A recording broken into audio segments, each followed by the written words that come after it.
پاکستان تحریک انصاف کے سینئر رہنما اور پنجاب کے صدر حماد اظہر نے عہدہ چھوڑنے کا اعلان کر دیا۔ ایکسپریس نیوز کے مطابق حماد اظہر نے سماجی رابطے کی سائٹ پر جاری اپنے بیان میں کہا کہ بدقسمتی سے میری عمران خان صاحب تک رسائی نہیں ہے۔ میں نے پریس کانفرنس نہیں کی اور نہ ہی کوئی ڈیل کی۔ میری نقل و حرکت پر بہت سختی ہے اور میں اڈیالہ نہیں جا سکتا۔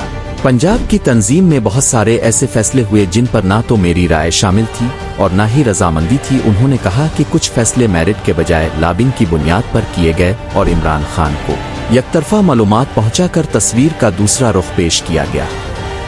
کافی عرصے سے لابنگ جاری تھی کہ لاہور کے صدر چودھری اصغر کو بدلا جائے، جس میں وہ کامیاب ہوئے اور خان صاحب کو غلط حقائق دے کر اپنا مقصد آج پورا کر لیا۔ حماد اظہر نے کہا کہ چودھری اصغر کا قصور یہ کہ وہ 2 ماہ قید میں رہے۔ فارم 45 پر نواز شریف کے حلقے سے الیکشن جیتے اور 3 ماہ پہلے وہ لاہور کے صدر منتخب ہوئے۔ میں دعوے سے کہتا ہوں کہ 3 ماہ جو کام انہوں نے کیا اور جس طرح فرنٹ سے لیڈ کیا وہ پہلے لاہور کے کسی صدر نے نہیں کیا۔ اس صورتحال میں میرے قلم سے میری پنجاب کی صدرات کے دوران میرے لیے یہ ممکن نہیں ہے کہ میں میرٹ کا پامال کروں۔ میں نے پہلے بھی استعفیٰ اسی وجہ سے دیا تھا کہ پارٹی چرمے سے رسائی کے بغیر معاملات کسی کے لیے بھی چلانا ممکن نہیں ہے۔ حماد اظہر نے کہا کہ بڑی تنظیمی ذمہ داری صرف ان لوگوں کے پاس ہونی چاہیے جن کی پارٹی لیڈر تک رسائی ہو تاکہ وہ پارٹی چیئرمین تک پوری بات پہنچا سکیں۔ اس لیے میں آج سے پنجاب کی صدارت کا چارج چھوڑ رہا ہوں۔